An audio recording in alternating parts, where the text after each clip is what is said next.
စစ်တပ်တို့ရောင်ရွေးကောက်ပွဲကိုကန့်ကွက်ရှုံချဆိုတဲ့အချက်ပေါင်းမြန်မာရေးအတွက်အဆိုမှုကျန်းတဲ့ကုလသမဂ္ဂမှတည်ပြုမြန်မာစစ်တပ်တို့ရောင်ရွေးကောက်ပွဲမှာလူ့အခွင့်အရေးချိုးဖောက်မှုတွေရှိနေခြင်းကြောင့်မြန်မာပြည်သူတွေပါဝင်နိုင်ခြင်းပဲအခြေအနေမရှိဘဲကန့်ကွက်ရှုံချဆိုတဲ့အချက်ပေါင်းမြန်မာရေးအတွက်အဆိုမှုကျန်းတဲ့ကုလသမဂ္ဂမှတည်ပြုလိုက်ကြောင်းသိရတယ်။နိုဝင်ဘာလ19ရက်နေ့အမေရိကန်ပြည်အောင်စုကုလသမဂ္ဂဌာနချုပ်မှာပြုလုပ်ခဲ့အကြိမ်80မြောက်ကုလသမဂ္ဂထွေထွေညီလာခံတတိယကော်မတီကိုတင်သွင်းလာတဲ့မြန်မာနိုင်ငံရှိရိုဟင်ဂျာမွတ်စလင်နဲ့တခြားလူနည်းစုရဲ့လူ့အခွင့်အရေးအခြေအနေကောင်းစင်တဲ့အဆိုမူကျန်း AC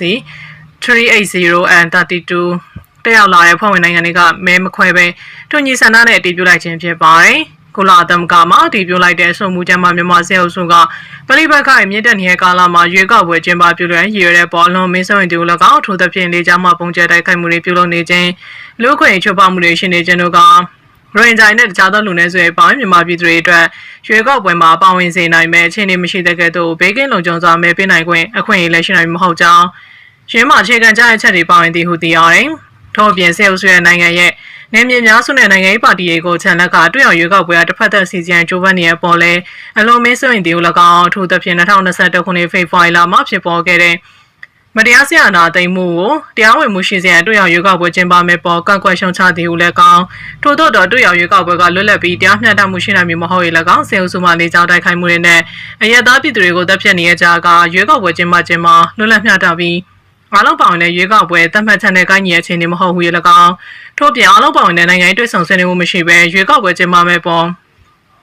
်ကြီးစာဆွင့်ရသည်၎င်းစားသဖြင့်ဒီတဲ့စာပိုက်တွေနဲ့ရေးယူဆောင်ရွက်ချက်ဆိုင်ရာစာပိုက်နှစ်ခုနေရာလုံးမှာထည့်သွင်းထားကြောင်းသိရတယ်။အဆိုမူကျန်းကိုအတေးပြုဆောင်ဖြတ်ရမှာရခိုင်နှစ်များနဲ့မတူဘဲမဲမခွဲတူညီဆန္ဒနဲ့သာအတေးပြုဆောင်ဖြတ်ခဲ့ကြောင်းအတေးပြုခဲ့တဲ့အဆိုပါမူကျန်းကိုမြန်မာနိုင်ငံရှိရိုဟင်ဂျာနဲ့ခြားသောလူနည်းစုတွေအတွက်တာဝန်ယူမှုရှိစေတဲ့မြန်မာနိုင်ငံမှာဒီမိုကရေစီလမ်းကြောင်းပေါ်ကိုပြန်လည်သွားရောက်နိုင်ရည်ရွယ်ချက်နှမျိုးလုံးအတွက်ဖော်ဆောင်ပေးရလို့တမန်ကြီးဦးကျော်မထွန်းကရှုမြင်ပြီးအဆိုမူကျန်းမှာမိမိတို့အတေးကကြားတဲ့စွမ်းရည်ပူပန်ချက်တွေကိုထည့်သွင်းဖော်ပြထားတဲ့အတွက်လည်းကျေးဇူးတင်ကြောင်းထုတ်ဖော်ပြောဆိုတယ်။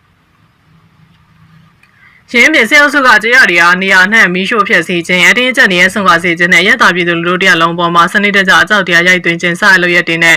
၎င်းတို့ရဲ့အကြမ်းဖက်မှုတွေကိုစွစွရွာပြင်းပြထန်တဲ့အရှိန်ဟုန်တင်မြင့်လာတဲ့ချက်ကိုဆိုမှုကျမ်းမှာမှန်ကန်စွာထည့်သွင်းဖော်ပြထားကြောင်းမြန်မာနိုင်ငံမှာစီးပွားရေးကျဆင်းရုပ်ရုပ်ပြီးတော့လူရဲ့ထဝက်ကျော်မှာဆင်းရဲနွယ်ပါမှုသတ်မှတ်ချက်အကိုရောက်ရှိနေပြီးတရားဥပဒေစိုးမိုးရေးကလည်းပြိုလဲကကျင့်ပြတ်ချစားမှုတွေတိုးပွားလာပြီးစစ်အုပ်စုမှအကျိုးခံစားနေတဲ့ပြည်တိုင်ကင်းလခွင့်ကကျေပြောတည်တဲ့ကျေပြောနဲ့နယ်တည်တဲ့နဲလာလို့သတ်မှတ်ကြီးကထောက်ပြတယ်စေအုပ်စုနဲ့၎င်းတို့ရဲ့ဆွဲမွားလက်ဝေကများနေဖြင့်အွန်လိုင်းလိမ်လဲဂိုင်းနေနဲ့လူနဲ့မူရည်စေကုန်ကူမှုတွေပါဝင်နေသက်ဖြတ်ကျော်မှုကိန်းတွေအတွက်လုံခြုံတဲ့ခွန်လောရန်ဝင်တွေပုံမကျပြလာစေဖန်နီလောက်ကိုင်ပေးလျက်ရှိကြောင်းနေသက်ဖြတ်ကျော်မှုကိန်းတွေအကြီးမားတဲ့နောက်ဆက်တွဲဆိုကြတွေကမိမိတို့အိန္ဒိယနိုင်ငံနဲ့ဒေသတွင်နဲ့ဒေသတွင်ကိုကျော်လွန်ပြီးအရန်တာနီယာဒေသတွေအနှံ့ကိုပါကူးဆက်ပြန့်နှံ့ပွားကနိုင်ငံတကာငြိမ်းချမ်းတဲ့လုံခြုံရေးတို့ဝင်ချိန်ချောင်းနေဖြစ်ကြောင်းတမန်ကြီးကဆက်လက်ပြောဆိုတယ်မြန်မာနိုင်ငံနဲ့တခြားသောနေရာတွေမှာဖြစ်ပေါ်နေတဲ့အွန်လိုင်းငွေလိမ်လည်မှုတွေနဲ့တခြားသောနေဆက်ဖြတ်ကျော်မှုကင်းတွေနဲ့အပိတိုင်ပါပြောက်စေရန်ကုလသမဂ္ဂနဲ့နိုင်ငံတကာအတိုင်းအဝန်မှာညှိနှိုင်းဆောင်ရွက်မှုရှင်စံပုံမထရောက်တဲ့လှုံ့ဆော်ချက်တွေလိုအပ်နေကြောင်းဆေးဥစုက၎င်းတို့ကျူးလွန်တဲ့ကြီးလေးတဲ့ရာဇဝတ်မှုတွေကိုဖုံးဖိဖျောက်ဖျက်နိုင်ရတဲ့တာဝန်ယူမှုတာဝန်ခံမှုတို့မှာရှောင်လွှဲနိုင်တွေ့ရရွေးကောက်ပွဲလုပ်ငန်းစဉ်အားစီစဉ်လျက်တရားဝင်မှုရရှိနိုင်မတရားဆက်လက်ကြိုးပမ်းနေကြောင်းတမန်ကြီးကသိပေးပြောဆိုတယ်။စစ်အုပ်စုရဲ့တရားမဝင်မှုကမြင့်တာစေနိုင်တဲ့စာသားတွေပါဝင်လာတဲ့ပေါ်ကျိုးဆိုတဲ့တပြိုင်နက်စစ်အုပ်စုစီစဉ်တဲ့တွေ့ရရွေးကောက်ပွဲကိုပြင်းထန်စွာကန့်ကွက်ပယ်ဖျက်ရန်အဖွဲ့ဝင်နိုင်ငံများအားလုံးကတမန်ကြီးဦးကျော်မွန်းတို့ကတိုက်တွန်းတောင်းဆိုလိုက်ပြီးမြန်မာပြည်သူတွေမှမိမိတို့ရဲ့နာဂတ်ကိုပြန်လည်ရယူနိုင်ဒေသတွင်နဲ့ကမ္ဘာဒေါ်လာပေါ်အပြုသဘောဆောင်စွာအကျိုးပြုနိုင်မယ့်ငြိမ်းချမ်းသောအလောက်ပါဝင်မှုရှိဖက်ဒရယ်ဒီမိုကရေစီပြည်အောင်စုတည်ထောင်ရေးကြိုးပမ်းမှုမှာနိုင်ငံတကာအတိုင်းအဝန်ကပါဝင်အားဖြည့်ပေးနိုင်တဲ့တမန်ကြီးကထပ်လောင်းပြောဆိုတယ်ဆက်လက်ပြီးအကြောင်းမျိုးကြောင့် CDM မလုပ်ရပေမဲ့ Pre-CDM ဖြစ်သည့်ဖြစ်တော်ဝင်ခြင်းပြည်သူ့ရင်ခွင်ဖိတ်ကောမလွဲမရှောင်သာနန်း CDM ဖြစ်နေရသူတွေအနေနဲ့စစ်အုပ်စုရန်တရက်ကနေဟန်မပြတ်တာဝန်ထမ်းဆောင်ပြီး Pre-CDM အဖြစ်တာဝန်ထမ်းဆောင်ကြောင်းပြည်သူ့ရင်ခွင်ဖိတ်ခေါ်ထားတယ်။စီရေးနိုင်ငံကြိုတင်ခန့်မှန်းနိုင်မှုတွေမှာ Pre-CDM တွေကအရေးပါအကြောင်းမြို့သားညွေဆွေကကာကွယ်ဝင်ကြီးဌာနရဲ့ Pre-CDM ဖြစ်တာဝန်ထမ်းဆောင်နိုင်မယ့်ခွင့်ရကိုအမိအဆုတ်ကိုင်မှုပြည်သူ့ရင်ခွင်ကဆိုတယ်။ Pre-CDM တွေထံကနေစစ်တပ်လှုပ်ရှားနေမှုတွေစီရေးနိုင်ငံအရွေတက်တဲ့တပ်ဌာနရဲ့စီပေးနေအမိန့်ညွှန်ကြားချက်ဝန်ထမ်းရန်တရားမောင်းနှင်ပုံတွေကိုသိရမျိုးရှိနေရလို့ပြည်သူ့ရင်ခွင်တာဝန်ရှိသူကပြောတယ်။ဒါအပြင် Pre-CDM တယောက်အနေနဲ့ပြည်တွင်းမှာလုံခြုံရေးပြဿနာတစ်ခုပေါ်လာရင်လည်းပြည်သူ့ရင်ခွင်အနေနဲ့ကုညီကယ်ဆယ်တဲ့ပြင်ဆင်ထားရရှိတယ်။မြို့သားညွေဆွေကာကွယ်ဝင်ကြီးဌာနကပြည်သူ့မာကန်သတင်းပေးပို့သူ ဖျက်သီးလုံးလိုသူတွေအနေနဲ့ဌာနကိုချိတ်ဆက်ပြီးသတင်းချက်လက်တွေကိုလုံခြုံစွာပေးပို့နိုင်မယ်ပြင်သတင်းချက်လက်တွေပေါ်မူတည်ပြီးချင်းမြင့်ငွေတွေကိုလည်းရရှိခံစားနိုင်မယ်လို့ဆိုတယ်။ဒါအပြင်ဖျက်သီးတွေအနေနဲ့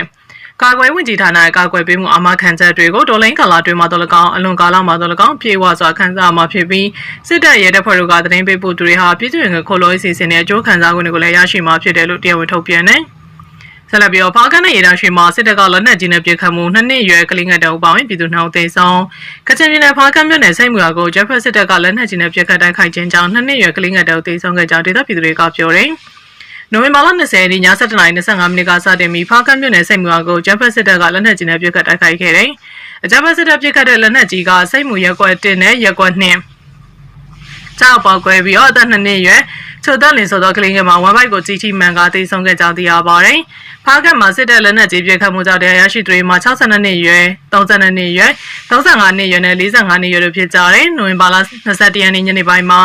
ရေဒါရှင်မြို့နယ်တဖန်းစင်ရွာကိုဂျပန်စစ်တပ်ကပစ်ခတ်တဲ့လက်နက်ကြီးကြီးကတဖန်းစင်ကျမ်းမှာနေထိုင်တဲ့ဦးမြသိန်းနေပေါ်ကြောက်ပောက်ကွဲပြီးအင်ရှင်ဦးမြသိန်းပေါ်ချမိသိဆုံးက၎င်း၏မြို့သမီးဖြစ်သူပေါင်းပြည်သူလေးဦးပြင်းထန်တရားရှိခဲ့ပါတယ်။လက်ရှိချိန်မှာတပန်းစင်ရွာမှာပြည်သူတွေပါဝင်နီးနားရှိကွမ်းဟိုရွာလေးအင်ဆိုရွာမှာပြည်သူတွေလည်းဘေးလွှာထွက်ပြေးတိမ်းရှောင်နေရပြီးအကြမ်းဖက်စစ်တပ်ကလည်းမြေပြင်မှာစစ်ကြောထွက်လှုပ်ဆောင်နေခြင်းဖြစ်ပါတယ်။ဆက်လက်ပြီးဗမာမြို့တွင်ဝင်မှုကြိုးပမ်းနေတဲ့ဆေးဆူထရီနာနဲ့စကိုင်းတိုင်းဖောင်းမြို့တွင်ကိုစစ်ကောင်စီတပ်နဲ့ရှမ်းနီတပ်တို့ကလေးချောင်းဖြစ်ကူနဲ့ဝင်ရောက်ဖို့ကြိုးစားပြီးမြထိခိုက်ဒေဆုံးမှုများလို့ဒေသခံစေတရေမြစ်တင်နဲ့ရပ်ဘက်ချုပ်ကပြောတယ်။နိုဝင်ဘာလ19ရက်ကမြို့နီးကနေဆက်ဒေသနဲ့တိုင်းသားလူမျိုးတွေဖွံ့ဖြိုးတိုးတက်ရေးတင်တဲ့အကြောင်းကုန်းကိုဆေးဆူကပြန်ရပြီးနောက်ပိုင်းတိုက်ပွဲနေစဉ်ဒီပါဖြစ်နေတယ်။နားတော်လောက်ကောင်ကနေမြို့ဘက်ကိုဆက်တိုးနေရကြားမှာကတက်ကွင်းမယ်။ဒါကြောင့်နေ့တိုင်းလင်းနဲ့လာပစ်ကူရတယ်။တစ်ခါလိုက်အလုံး30လောက်ကျဲပါတယ်။ဒါပြင်ဆေးဆူတိကိုက်မှုတွေများလာပြီးနားတော်လောက်ကောင်ဘက်ကိုနေ့စဉ်ပြန်ဆုပ်ရပါတယ်။ဗမာမျိုးကိုအမတ်တစ်စစ်တပ်ကိုကဲမှုနဲ့တော်လိုင်းတပ်တွေကပြီးခဲ့လွန်ခဲ့တဲ့စတရီမာလ20ကတင်ပိုက်ခဲ့ရပဲဖြစ်တယ်။လက်ရှိစစ်စင်ရေးလုပ်ငန်းတွေအတွက်ဗမာမျိုးမှာညမထွက်အမိန့်ကိုတော်လိုင်းတပ်တွေကထုတ်ပြန်ထားတယ်။ဆက်လက်ပြီးတော့ချင်းတက် CNDF တရားရဲဘော်တွေကို A က2စစ်ဦးစီးချုပ်ရဲ့တပုံဖြူစာအုပ်တွေနဲ့ငွေကြေးထောက်ပံ့ချင်းမျိုးသားကာကွယ်ရေးတပ်ဖွဲ့ရဲ့တရားရဲဘော်တွေကိုမာမိတ်ဖွဲ့ဖြစ်တဲ့အာရခတက်တော်တပုံဖြူကပြစာအုပ်နဲ့ငွေကြေးလေတွေထောက်ပံ့ပေးလာကြောင်း CNO ကသတင်းထုတ်ပြန်တယ်။ CNDF တရားရဲဘော်တွေကိုပေးတဲ့တပုံဖြူကပြစာအုပ်က A2 စစ်ဦးစီးချုပ်ဒေါက်တာညိုထွန်းရေးသားဖြစ်တယ်။ပြီးခဲ့တဲ့အော်တိုဘာလကလည်းချင်းချင်းတောင်နဲ့ UNLA တပ်မှုချုပ်ဗိုလ်ချုပ်ထွန်းမြတ်နိုင်ပါနဲ့ခေါင်းဆောင်ရရခိုင်ပြည်နယ်မှာတွေ့ဆုံခဲ့ပြီးစစ်တပ်ထိုးစစ်ကိုခုခံမှုစစ်ရေးနိုင်ငံစီးပွားရေးပူးပေါင်းဆောင်မှုဆွေးနွေးခဲ့ကြတယ်။လက်ရှိ CNDF ခြေဆိုင်ရာဖလန်မြို့နယ်ကိုစစ်ကောင်စီကအင်အားလုံးရင်းနဲ့ထိုးစစ်ဆင်လာပြီးဆုံးရှုံးနေမြေပြန်မှုစ조사နေလို့ CNDF နဲ့ချင်းချင်းတောင်တပ်ဖွဲ့တွေချင်းပြည်ကောင်စီတပ်ဖွဲ့နဲ့ချားတုံလေးပူးပေါင်းတပ်တွေကစစ်ကောင်စီတပ်ကိုခုခံတိုက်ခိုက်လျက်ရှိပါတယ်။ဖလန်းပောင်ချင်းပြည်နယ်ကိုဥတိန်ထိုးစစ်ဆင်လာလို့တိတိမ်မြို့နယ်ဖလန်းမြို့နယ်စကိုင်းတိုင်းကလေးမြို့နယ်မကွေးတိုင်းကံကောမြို့နယ်မှာစစ်ကောင်စီတပ်ကိုတော်လိုက်ပပတပ်ဖွဲ့တွေကတိုက်ခိုက်နေရပဲဖြစ်ပါတယ်။နောက်ဆက်အားပေးကြတဲ့အတွက်ဒူဝင်ကျေးဇူးတင်ရှိပါရရှင်